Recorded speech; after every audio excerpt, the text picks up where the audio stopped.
Welcome to Teach Simple Podcast, where we focus on providing simple solutions in the classroom. Teach Simple, a podcast that believes simplicity is the ultimate sophistication. We're dropping gems, family. My brother Calvin Nellum is keeping it simple for the culture. Education, politics, science, physics, he's talking about it all. Just keep it simple for our brother, man. Teach Simple Podcast. Enjoy, family.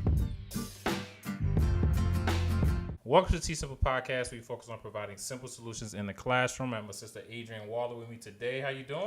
I am fantastic. Yeah, finally got you up in here in Detroit, your hometown, right? Yes. I've been here, but you've been here your entire life, and I'm just so happy to be in your city. Just real quickly, what would you like? Anybody coming to Detroit? What do you want people to know? Detroit has a lot of Black culture and Black history, and I think that anybody Black probably has a family member, a cousin, an auntie, or uncle who's here. And with that is a very rich history beyond just the music, but Underground Railroad, music, Black civil rights. There's so much here, and there's been so much. And we're the Blackest city. So people forget about that. So even today, you have great Black restaurants, Black ownership. It's a lot of, if you're Black, it's a great place to really be. No, and that's it, and that's one of the reasons why I moved here, and that's why I have pride here, because it's a Black city. I'm very prideful of my Blackness, and I just love to see Black people. So shout out to Black people out there. Black people. Absolutely. But what's up? How you been? You've been internationally known on the microphone, but not on the microphone, probably in the classroom. How has 2020 and 2021 been for you? Let's say a minute. If you were to summarize how 2021 been for you, what would you say?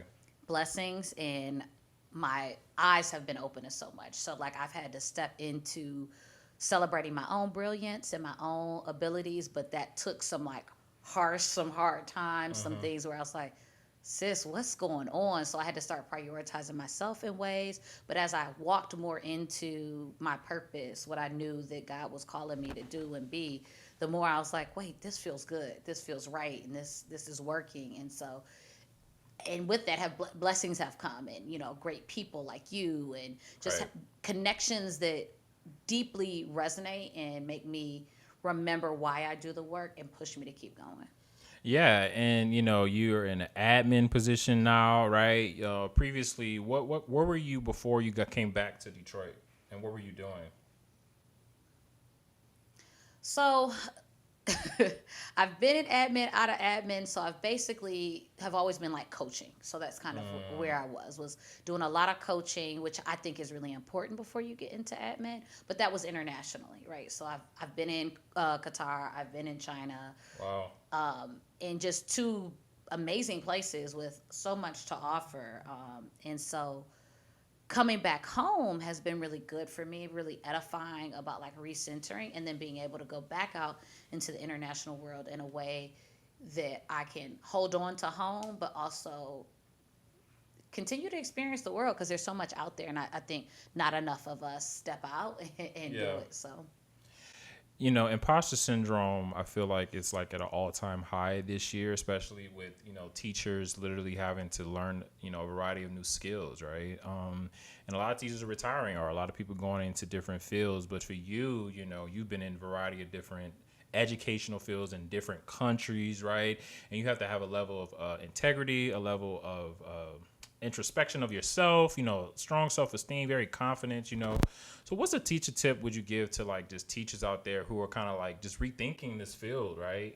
What can you give them to kind of keep them motivated? Or you can give your own tip that you probably wanted to give previously, but just any tip you would give out to the teachers. Say really narrow down your why, and I think the more you know what your why is and why you do the work you do will help dictate how you do the work you do, and when you do the work you do, where you do the work you do. And that may be that you continue to do it in your community, or maybe you leave, where you are, and you bring your tools back to your community, or you're not in your community now and you're like, oh, I need to get back there, or part of my why is being able to be in diverse places. So maybe being in an all black classroom isn't actually for you, and that's okay. Right. You showing up as your full self in any space is okay. And so kind of being okay with it, long as you know why you're doing your work and why you're walking the walk you're walking, and just standing by it. But I think that takes you to sit and look at self and say, self, why? Like what woke me up this morning to push me, and think about what are some of the things you're doing that you would do without a paycheck. Absolutely.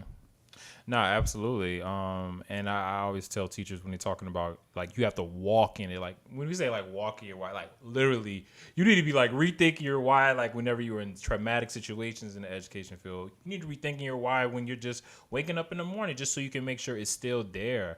I know whenever something's going on in the education field that I disagree with, I could feel my why like slowly like boiling, and then it's like goes into something verbal, and then end up saying something that is like reflective of my why or why I'm doing it, but it's just not as direct, if that makes any sense. And people are like so appreciative of it, right? Because I feel like your voice and my voice and other people's voices we've met, speaking truth to power in education is key. Right. One thing I've heard is that, like, what do we need to do to help education? Give it to the teachers, right? Let the teachers get the voice, right? And we've been on Clubhouse, and I'm gonna get into, like, your talking more about, your background, but just like, what has Clubhouse or just like coming together as a collective group shows you about the power of education? Clubhouse has just really been a treat and a gift for me.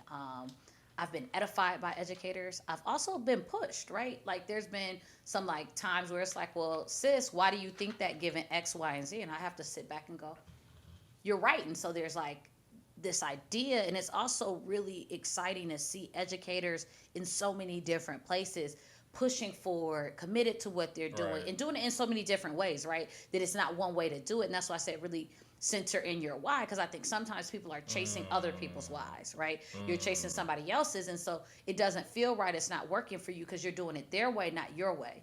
You're doing what they envision, not what you envision, and they may not even be doing what they envision. So now you're trying to do what somebody else is doing, and that's not even what they want to be doing. So like, Clubhouse has helped me to kind of center on that and to be around some dope people who challenge what's happening in education in ways that make sense. But you also got some of them people on Clubhouse that's like, oh, okay. Right. Absolutely. But, like, the community of, like, dope, great people far outweighs those moments where I'm like, okay, I'm not going to stay in a room with you. No, absolutely.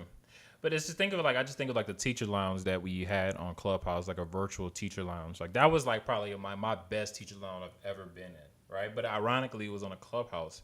Why? Why did it take for us to be in a, I guess what I'm saying, like, we created spaces that I didn't create in the physical, but I will hope to one day be in the physical. I'm just trying to figure out what was that ingredient, what was that? And one thing I remember about you, we did an interview earlier, is that, your greatest gift or what you want to bring is you want to be able to help everybody and bring everybody together and push for a better for it, right? Where did you get that from, that selflessness growing up, in Southfield, Detroit, metropolitan area? Like, where did you get that, I am we mentality?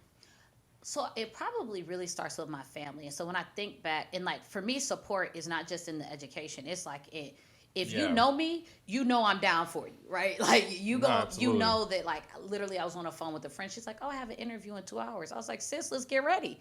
And like, that's like, that just kind of jump into action was really what my mom and my father really modeled for me. So like, I played basketball. They were at every. I didn't know that. Yeah. Okay. They were at every basketball game. My dad worked on Saturdays and still found out a way to come to my track meets. And track meets on a Saturday are all day. Like, all day. That's an all day commitment. And Right. He was there. Like, they were always there. And in addition, neither one of them were from Michigan. So we always had to travel, and we always did. It didn't matter what it was. We were in the car. We didn't have a whole lot of money, so we weren't paying for plane tickets. When my grandparents were like, oh, we're going to Disney World, we drove from Detroit all the way to Disney World, stopped at some friend's house. But that's just always been how they showed up for me. And then that's how they showed up for the people who were around them. Like my dad, I remember he had a pickup truck. You know, anybody with a pickup truck, and he wasn't one of those people who's like, I got a pickup truck, but I bought it. You want to pick? No. He was like, oh, what you need? When do you need it? I'm coming. Okay, well, I'm only off on Wednesdays and Thursdays because he had he worked weekends because he worked at a hospital. Can you do this? Or okay, well, if you can wait till I get off of work, or I can squeeze. Oh, you downtown? Okay, I'm working downtown, so I can come during my lunch break and help you out. There was always a willingness to find and to know that you didn't do it for somebody to do something for you. Right. But you knew that if you put that good energy out there, it does come back to you. You're not doing it for that reason. But if you need an extra motivation, know that's coming back to you. And it's whatever you put out there, good or bad, is coming back to you. And it generally comes back to you sevenfold. So it's sevenfold. So like that good energy you put out there is coming back sevenfold. That kind of that's coming back too. So just keep putting it out there because it's gonna come back. True. It's gonna come back to you the way you need it though, like not the way you sent it out, right? You sent it out nasty, and it may have crushed that person. That same thing isn't gonna happen to you. It's gonna be different in a way that's gonna crush you and hurt you, and probably worse than it went out. So it was always this like, you got to be there for people, and that's what we're about. I mean, I just keep thinking of Detroit. You know, Detroit is a city that the Great Migration, a lot of people came from the South. You know, I'm from the South. And one thing when you go to the South, people are going to say hi to you. People are going to watch your house when you go. You know, that Southern hospitality is real. And that dynamic is very, very prevalent here. So, so let's talk about school, though. Like, so what was it like growing up, here? So you went to school in Southfield, correct? So what was one of your best childhood memories? Was it like a teacher, that was like really impactful that maybe pushed you to get into education, or what was your best like childhood memory in school? So my favorite school memory is 7th grade math. And I was in a regular math class, and my math teacher, Miss Gibson Moore, and I just talk about how amazing she was. Shout out to Miss Gibson. Miss Gibson Moore pulled me and maybe 4 other students aside and said, hey, I know that this class is too easy for you. I don't have space to put you in my pre-algebra class, but I'll give you the book. I'll let you teach yourselves. I'll hold you to the same expectations I hold them to, but I can only meet with you once a week. Here's another idea of this community. Y'all work together. You all support each other. You pace each other. Do you want to sign up or not? I'm there, and it empowered me in a way, which was the tip I was actually going to talk about, is about advocacy. But that's when I learned the agency I had, even as a student, to like advocate for myself and to be able to speak up and say that there's something else there. Because I didn't even know I had the option to get a book. I saw the extra books sitting there in the classroom, but I never thought that, well, can I just get that book? Can I do that work? Because this is too easy for me. So when I went to 8th grade, again, I'm back in the regular math class. I walked up to the teacher. I was like, so last year I was able to teach myself. Can I get this algebra book? I see you have like 3 extra. Can I take one and teach myself? She was new to the school. She was like, So I also knew, I quickly learned to read people in like social networking and Capital. I knew Miss Gibson Moore's Capital. I knew she was the it teacher. She was the teacher everybody went to, not just the students, but the other teachers came to her classroom. I could see her being that person. I knew everybody was like, no. So I was like, well, Miss Gibson Moore let me do this last year. You can go talk to her. Next day, I had an algebra book in my hand. So then now it's going to high school. They trying to put me in algebra again. And so like at this point now my mom's getting involved. Like, look, for 2 years my daughter's been in the wrong class and she's been teaching herself. Yeah. We're going to have to figure this out. And that was literally, it's something that still sits with me, that all doors that are closed aren't locked. Right. And then just because the door is closed doesn't mean it can't be open. It's just not open right now. And you might have to take an extra step to open it, or maybe it is locked. Maybe you just have to go, but you might have to go find the key, so now you got the key, you twist the lock, now you can push that door open. So it just made me think about, just because something's not handed to you and offered in front of you, it doesn't mean that it's not available. So where do we fail in that student advocacy where some kids may not even feel like they have the power to get up and grab that book? Well, we don't give them choice in regular stuff that they do, like in assignments and showing how they've learned and any of that. There are teachers who are doing it, but overwhelmingly we keep teacher-centered classrooms. And so once you start moving to student-centered classrooms where students actually have choice, they can actually say, I learned I enjoy learning this way, and can I have these different things? Giving kids tools, so like setting those tools out in front of them. So what are resources that are going to help them? Keeping those readily available. So I would keep at my students' desk, a set of different things like graphic organizers, like vocabulary sheets, adjective lists, things like that. So they didn't have to come into me. Like they knew where to go get everything that was in the classroom. I would come in early. My mom would come with me. We using a label maker. I'm handwriting on sentence strips, labeling everything in the classroom. Because if you can see that there's a label on it, you know to ask for it. Because sometimes you don't even know what's in there because it's in a box. Well, what is in that box? Well, outside the box, it said markers, color pencils, whatever it might be. So my students very early knew to just start asking. Wow. And giving them autonomy, right? Right. So you had a PD pretty much. So only Adrienne does her own consultation where she has all these amazing people just come to her and she gives them all this amazing information because she's that popular. But you had a PD on advocacy, teacher advocacy, right? Yeah, teaching students how to be advocates for themselves. Yeah. Right. And so what were some of the glows and grows from that? And how many people came? I have to actually look. I don't remember. It definitely was over 30, but I can't. Wow. I can't really remember the exact number. And one of the things that it taught me is there were people who started reaching out as like follow up, like how can I keep doing this? Actually, my cousin came to help just to do the behind the scenes, and she was a parent. And she said, you don't know how much that PD meant to me. She's like, I've been able to use your words to talk to a friend who didn't know how to advocate, for their child about, because they were saying, the friend was like, oh, my student's not engaging in, the e-learning. And she's like, well, have you asked them about how they're learning? Have you asked them about what they enjoy? Have you asked them about the situation, like, da-da-da-da? But she's like, all of those questions, Adrienne, all generated from, sitting in that, PD with you. And she's like, Excellent. and so that's been really nice. From there, I actually submitted an article about it that's going to be published next week. So I'm really excited about, Edutopia. Excellent. So that's the one you was telling us about. Yeah. Okay. Yeah. Yep. Excellent. Yep. So, and that was really enriching because I was like, I'm just going to throw this out here. Let's see if they respond. They're like, give me a little, because you submit an outline. They're like, okay, give us some more. So I was like, okay, let me write this out some more. They're like, yes, we want you to write it. Then they gave me the deadline. I submitted it. They're like, okay, somebody's going to edit it and go over it. And I was like super nervous because, when you put, this is something I'm really passionate about, right? This is hard work. Right. And so I was like, oh, Adrienne, be ready to take the feedback. Be ready. And it was actually like, I had to like talk to myself. Like, it's okay. Whatever it is okay. She says, which I know, but sometimes you have to kind of, speak. You got to prep yourself. Mm-hmm. Whatever she says, it's just going to make you better. You're going to grow. And mind you, she did have feedback, but overwhelmingly, she's like, I didn't have to change much. She said, I did some little rearranging of things, and she asked a couple of like follow-up questions, and then from there, it was like, are you cool with it? Because we're going to basically run with it the way it is, and we're ready to publish next week. I was like, this is dope. Yeah. So, you had another publication, right? With I have a PD coming up. So no, you did one earlier. It was with a magazine. Oh my God, what's it? Ed Week. Yeah. I wasn't writing. I was interviewed. Yeah, you was interviewed, but you still featured on it. Yeah, absolutely. Yeah. So let me give you a rundown real quick. So me, Adrienne, and a group of other amazing people, we've done. How many Clubhouse rooms have we done? I mean, I would have to literally go back and count.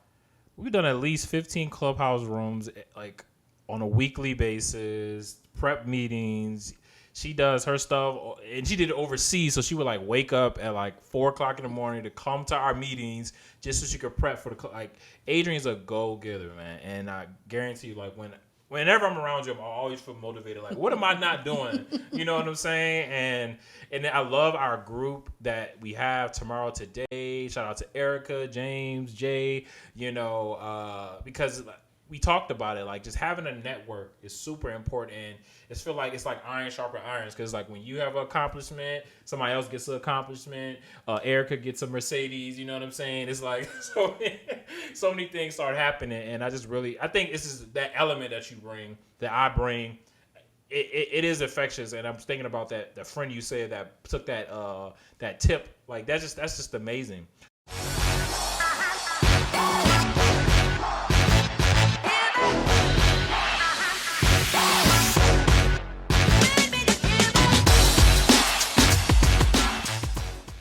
be an effective teacher, your pedagogy in itself should not be stale, right? It should always be fresh and new with new ideas. And what I mean by that, and I think this is a time where we're solely integrated in technology. And for some teachers, they're so used to the archaic sense of writing objective on the board, like everything on the board, not really implementing much technology. And because even today, some school districts don't even have whiteboards in their classrooms because they don't have the funding for it. So COVID has actually put us in a position to implement creative ways to visually grab our students, either through Prezis, certain types of PowerPoint presentations. We and that's is putting them to work, right? Because even as an educator, we are not stop learning. We can't stop learning, right? If we stop learning, then we're not being an effective educator and we're failing ourselves and our students because we're not learning. My name is Calvin Nellum. I'm a robotics teacher. I'm a student advocate, motivator, educator, but most importantly, I'm all about providing access and equal opportunities for my people, and I think education is that route. I teach in Detroit because it gives me opportunity to be a motivator, educator, and advocate to provide equal opportunities for young people. What motivated me to become a teacher was honestly just following my passion.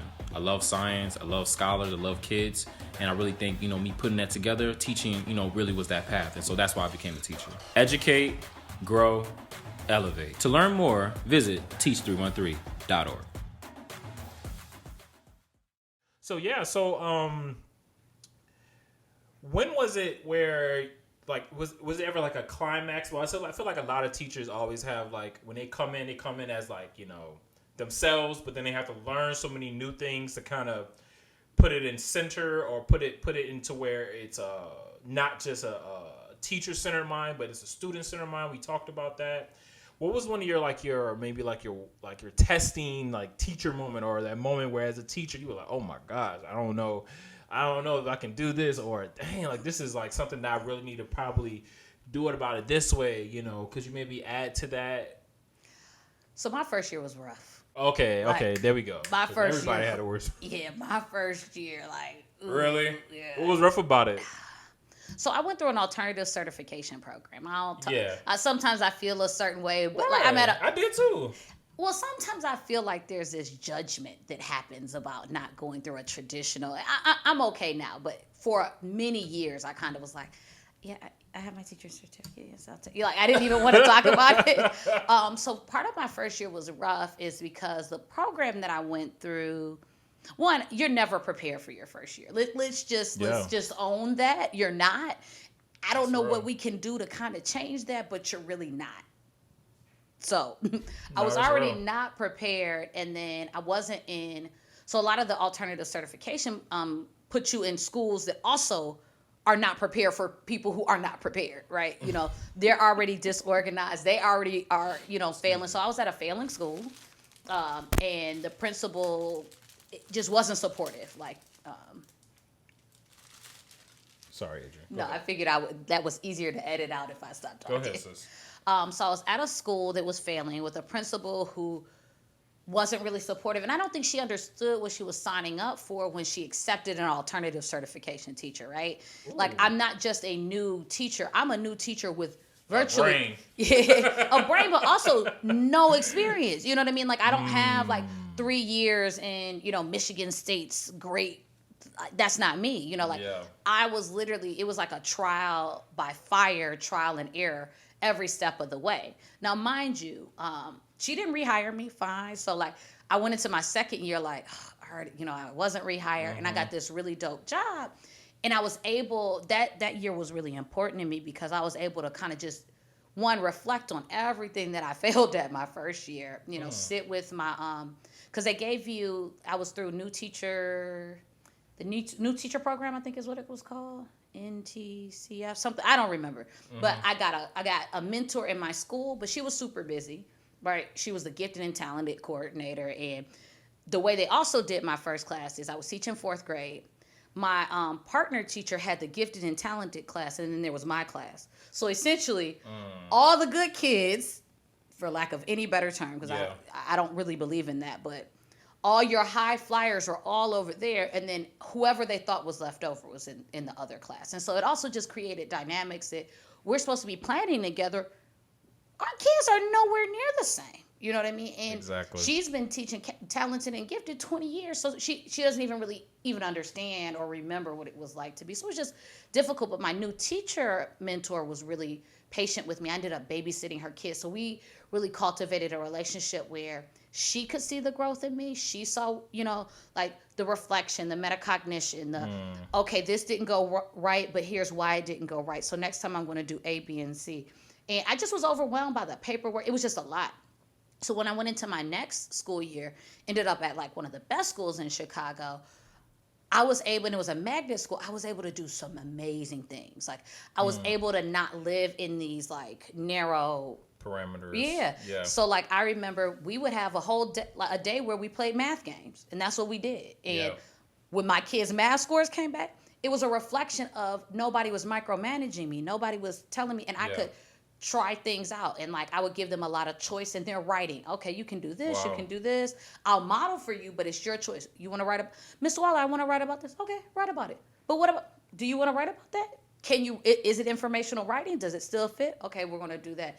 Like I remember we were learning about like freed slaves and things like that. And so like at one point we literally put the book down. They're like, so you're telling me this was before 12 years a slave, right? So they're like, so you're telling me people were free and then they got stolen and taken back?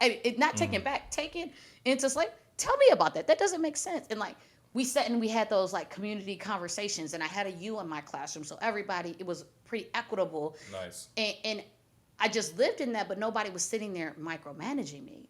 So it's like controlled chaos. Yeah, like if you walked in, during reading time, people was a little bit of everywhere, and I'd be at my desk working with somebody, and I decorated the room with the students' work that were from assignments that we did about things that they created, and like that was like we had this whole like. We had a cemetery in the classroom where we buried, like we had like tombstones, and they were burying boring words. And so like we started that from like the first day. And so like that's cool. I asked kids to describe a chapter of a read aloud I had done, and everybody kept saying nice, nice, nice. I said, oh no. We not gonna do this. So I literally took out the paper. I literally in the middle of class was like, here's some great construction paper. Nice. Cut it out. And I said, this word is dead. We're not using it anymore. I love that. So like they started to then use the thesaurus on their own to come up with better words. And then the kids started volunteering.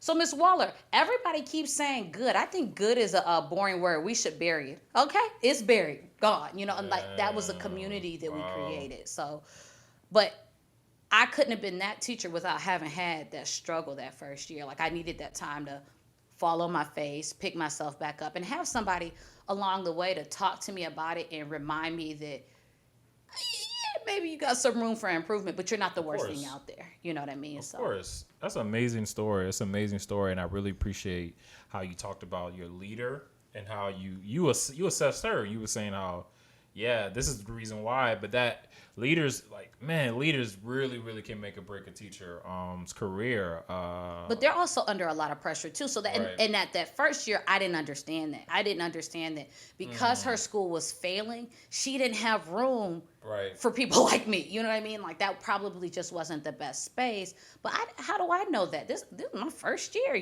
Like I think you're part of being a principal, though. You're not just a manager, though. Yeah, and that's the hard thing is that they have things coming like this, and it's like being that sandwich and trying to figure it out. Not making up any excuses for her, but I also I think we try to live in like superheroes and villains, and nobody's either one, right?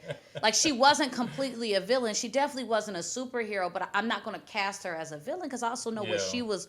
There was some kryptonite holding her back too, and so like understanding and giving a bit of grace to her doesn't mean that she was right. It just means that I can now, in a reflective state, having been in some leadership positions, look back and go, I see how you got there. I don't think that's necessarily there. But she also may not have had the tools to deal with a teacher like me. Like, was she equipped and, taught like, okay, this person's coming in as an alternative certification teacher. They have lots of talents in these areas, which is why we've given them permission to do this differently. But they're going to have some gaps in these areas. And like, what do you do to kind of bridge those two things? How do you identify their strengths? How do you kind of mitigate the weaknesses and, go into it? Like she said to me one day, she's like, Miss Waller, your kids are loud because you're loud. I was like, oh, Okay. What? Yeah, she straight said that to me. And so I was like, oh, dang. Wait. Back it up. She called you loud? Yeah, she said. Okay, that's an insult. That was an insult. That was racially insensitive. All right, so that's the pause. Hold on real quick. Okay, Google, stop. All right.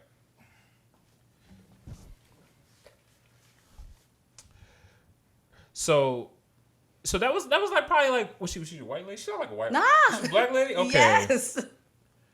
I mean, that's still wrong because it's like abusive. Like, oh yeah, she yelled at me in an assembly in front of my students. Like it was a very like toxic place, right? And most. yeah, and I learned like my kids may be loud because of me, but that's okay. Like I actually kind of like a bit of noise and a bit of chatter. Like in that class, in my next year classroom, we played music like that. Like music was always going, and like kids would also know, Miss Waller, right now I can't really concentrate with The music. with the music, and we would cut it off. There was no issue, but the kids knew that. And the other times there would be no music on. They said, Miss Waller, is it possible we can play a little bit of music? Well, you know how to operate it. Go turn it on. And they would even sometimes go to the tracks that they wanted, but I wasn't given any positive affirmation from my leader about what I was doing that was, right. Working. You know what I mean? Because you need those. You need those moments where somebody's like, it's okay, sis, because you did this and this, and then the next day it's like, okay, now you like, let's start celebrating more and more. And then I'm going to start like pushing towards that. I started to lose that want to do more, and that first year I was walking to kids' houses, like to talk to their families. Like, no, like, I love it. So it was a big learning curve for me.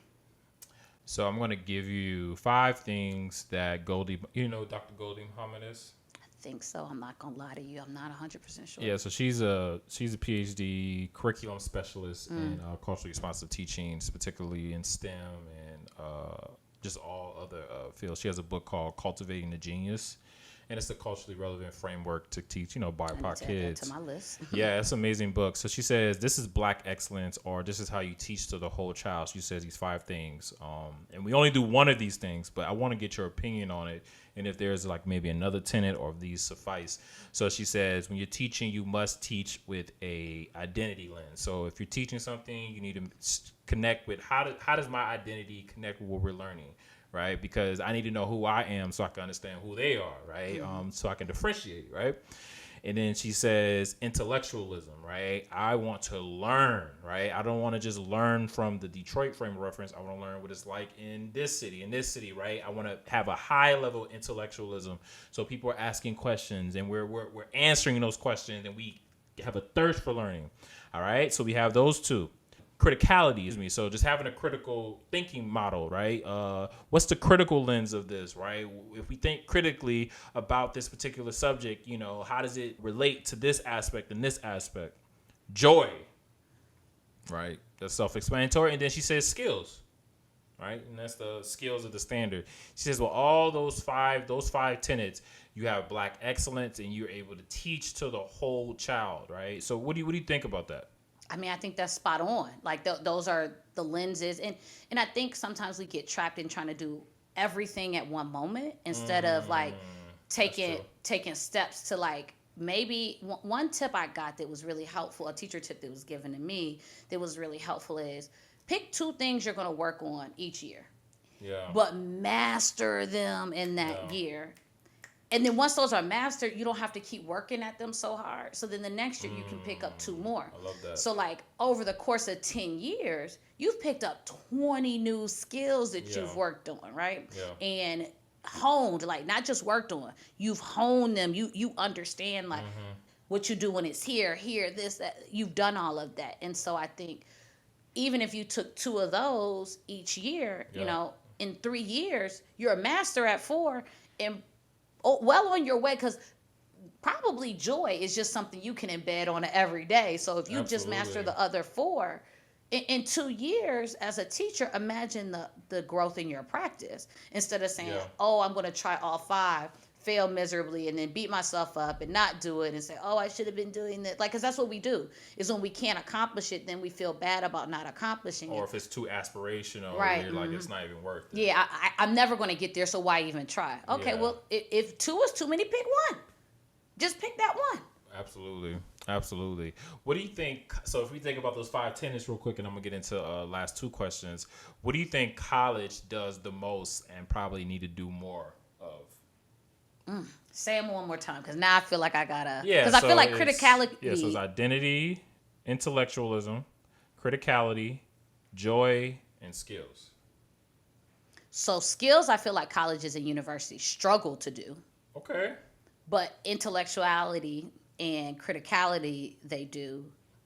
I think identity, it depends. Like, I don't feel like the school, but also I don't think of school as just the classes you take when you go. I think about it as the whole experience. So like, I went to Michigan, University of Michigan, and I feel like that identity lens I got through my Black Student Union and got it very, very well. Like we spent, like we would have guest professors and we went to hear Bobby Seale. We helped organize going to the Million More. So like I really had like a very clear identity lens but it wasn't exactly the university, but do I think it created fertile ground? Yeah, I think it created fertile ground. It accepted people who would likely walk into those things. It had enough of programs, and I'm not saying it was perfect, but if you compare it to other universities at the same time, we actually had like a large Black student population, given that it was a historically white university. And so I think identity is kind of like a maybe. It's not something that the university, I think, intentionally spends a lot of time with, unless, they don't. But I feel like intellectuality and critical thinking, because I feel like that's something I really got through in college. And that's the thing I actually miss about being in like a higher ed space, is I miss that time, and which is what I like about Clubhouse, to kind of banter intellectually and critically say, well, okay, I hear you, but what about this and this? And then somebody to come back to you. Yeah, it's like mental sparring. Right. And I think that's like mental sparring is a result of critical thinking. Yeah, and you have to be in a space of people that enjoy doing those things and doing research, just in their own field. And I know the easiest way to start a conversation in university, right, is like, what's your research about? That's a 2-hour conversation, because they love talking about their research. Right. So I actually learned that too, but that's how I got a lot of good recommendation letters. But yeah. And so why do you think skills, they struggle with teaching skills? Because they focus so much on being intellectual and critically thinking that they don't think about the real application of it. I don't think they value it. Like the other reason I think is skills vary depending on where you go, right? And so I think to some degree universities they're preparing you for a way to think, not a way to do. Like the way to do is the job of wherever you go. So like you can have a major, and that major you can do like 102 different things with it. If I teach you the skills, like now I've pigeonholed you versus giving you options. This is the positive way to look at it. Sometimes I don't think they have the capacity or the interest, Yeah, I mean, it's a business too. So that's joy right out the window. You kick out a money. Right. Cool. So what do you want people to get from the podcast? And, I guess what do you have coming up? I know you see you had a PD, I just really, I got nothing but love for you, you know what I'm saying? And so just please, what do you want people to get from the podcast? And, what do you have coming up? So going back to that support thing you said, that like anybody who's listening, who hears this, to know that you can email me at info@worldwideeducator.org and I will show up for you, and I'll do what I can to connect you with somebody to put you in the right direction. Or I'll be honest, I don't know. I don't have that. Maybe I'll make a post about it, but I'll do what I can. And to know that keep believing in you, you know what I mean? And kind of like being affirming to yourself about who you are, what your identity is, what you're doing. Right. Because sometimes stuff is a slow road, right? Like sometimes you literally have to fall on your face a few times forward. But remember, you just fell forward, right? Like even though you're scratched up, you just fell forward. And that's okay. And to know that there's going to be somebody whether you see them or not, who has a hand to try and help you up. Their hand just may not be where you can see it yet. So like, absolutely, I love that, and she means that. Like, if you contact her, I need help, she'll do the best to connect you or help you as well. And then the brother man, about the quantum mechanics stuff, yeah, he contacted me, so we got in contact. Good. Yeah, so you already, hooking people up with many opportunities. Again, Adrienne is like this super glue, but then when we're trying to make a decision, like, it always comes down to what Adrienne thinks, because your opinion is very, very valued, and you are always not only thinking about yourself, you're always thinking about other people. So that's why, people definitely are attracted to whatever you do. Like, literally on a audio app, this girl was able to, they created this whole educational conference. Like, they made a conference, an international conference on Clubhouse, bro. How long did it take y'all to make that? It was like a 2-month process. I wasn't even involved in all of it. I came in where I could. You were very involved. You talking about, what are you talking about, Adrienne? You were like crazy involved. You were very involved. And that's what they say. They're like, Adrienne, why do you say that? I'm like, well, I don't want to gaslight anything, like, I want to, stay humble about, like, I did what I could to support it. And, I think I offered some positive things to it, One question I want to ask you before you go, what advice would you give to people who are scared of meeting and going to new places? So meeting new people of like different races, creeds, and colors, right? And just traveling, going to new places. Like, why you think there might be a fear, and what advice would you give to help out with that? So I think the biggest fear, and it's something that I talk to people who come to me about, like, teaching abroad specifically, and that's another thing. If you want to teach abroad, I got you. Like, we're going to get you out. I think the biggest misconception, particularly Americans have, is that America's the best place on earth. America's the only place to get X, Y, and Z done. Right. And sometimes it is the best about certain things, but there's a lot of stuff where it's like, not so much. Education. And that what you've been fed and given may not really be an accurate depiction of what is. So, like, for example, I worked in China. I told myself, I'm never going to work in China. But really? Yeah, because I was like, I'm black. Why would I want to work in China? Like, Yeah. That was one of the best experiences of my life. I bet. Like, one, it's dirt cheap to live. So, like, you don't need, off of 500 USD, you can ride, you can do so much. Eat out, go party, get massages in your apartment, and this was pre-COVID. Like, this is what they were already kind of doing. You can just really live a very comfortable life. And everybody's like, oh, you lived in, oh no, I had a 2-bedroom apartment with a rain shower. Tell me I wasn't living well. A newly built place, you know what I mean? Wow. So I think that we think that it's just the images we've seen, all the negative. There's so much beauty. Like, I moved to the Middle East. Everybody's like, are you safe?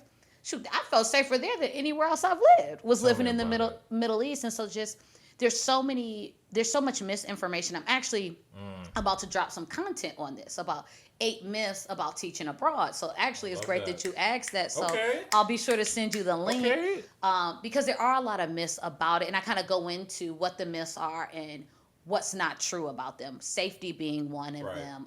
Cost, right? Yeah, cost is going to be too expensive. Now, mind you, that's all relative. China was super cheap to live in, but where I'm going next, that's super expensive. Like, I lived in like just a range of different places, and so some of it means you have to check what are your priorities. So what's important to you, and pick locations that are going to meet that need, and then that may be from the country, or that may be from the school itself. Because, all schools aren't created equal, just like they aren't here. So you could end up at a dope school in a country that generally the cost that they pay you is really low. You get at a really good school, you could be making $70,000 not taxed. Damn. With your housing paid for. Damn. That's a lot of student loans. Right. And on top of all that, I told you, you can live off of $500. So imagine making $70,000 a year in the classroom. I'm not even talking about being an administrator. I'm talking about classroom teacher. Housing provided, 2-bedroom. That's out there, and we don't even know. Now, is every teaching assignment like that? Most definitely not. I'm not going to sit up here and lie to you that that's everywhere, but that's out there. And if you don't know that that's a possibility, something you can be shooting for, you start aiming down here. No, we need to aim for the moon so we can at least hit the stars, you know. I love that. So that would be my biggest thing. And also, the last thing, because you asked about like meeting new people, I actually find it as an adult easier to like make adult friends abroad than it is here. Because here everybody has their network, they have their family, they have their people. And so when you go somewhere new, so like moving from like, if I move like down to New Orleans now, I think that would be a harder adjustment now. Not impossible, right? I'm gonna meet people because that's me. But when you go abroad, everybody's basically away from, right? Everybody's looking for people and their tribe and their community. Like that's like, so immediately, and they also understand what it feels like, because they were probably there a year or 5 years ago. Right. So it's still really in their mind. Where if you move to a new city, you may not meet many people who left their city. Right. They may have left to go to college and they came back, and that's it. So that's all they know. Versus you go abroad, everybody at some point, except for the people who are local, left. Yep. Somewhere. Even if they didn't leave America, they might have left Australia or Scotland, wherever they left somewhere, and they know what it feels like to adjust, to not know, to go, well, is this the grocery store? Is this what is this? You know, and they'll help you out. Like I know people who, I had somebody who hit me up before they got to Qatar. I was taking her grocery shopping her first week there. You know, like just because that's what you do. Wow. You move somewhere in the U.S. ain't nobody trying to take you grocery shopping. You know where Kroger's is, you know. Oh my gosh. So it's so real. There's a want to support and a want to help in a way that is hard to kind of fathom having lived your whole life here. Adrienne Waller coming through on the podcast. I had to get her before she went out there to the beach because I probably don't know when I'm going to see you again. So happy you came through. I love your city. What up, though? We up in here. Where can they find you real quick? And then real quickly, talk about your PD you have coming up. Mm-hmm. So on Instagram at WorldWide Educator. You can email me, like I said before, info@worldwideeducator.org. You can go to my website. I'm actually about to redo that whole thing, but that's www.worldwideeducator.org. So that's me. So actually, yes, I'll be doing a PD with International School Services, and so it's on English Language Arts. It's on July 14th. I'm super excited about working with like the world, and like we've kind of really flip the game and how they normally do them. So like we're not just going to have a section on DEI-J. We're going to move that to the front and then do everything through the lens of DEI-J, the whole thing. Yes. Like you can't just have a section. We're like, no, that's not good enough. It's not good enough. I say in having it in the middle so it's lost in this and this. No, we're like, nope, we're going to move it to the front. Yeah. That's going to be the foundation, and then the house that we build is always going to be based off of that information. So when we talk about curriculum, it's through a culturally responsive lens. When we talk about assessment, it's through a culturally responsive lens. When we talk about virtual learning, through that same lens, like every step of the way, and forcing people to own where they are, own their privilege. Because as teachers, we're the most privileged people in that room, and we have to remember that when we're in our classes. So we have to think about how we divest our power as well. Thank you so much, Adrienne, for blessing the podcast. Thank you so much. Thank you for having me. Yeah, of course.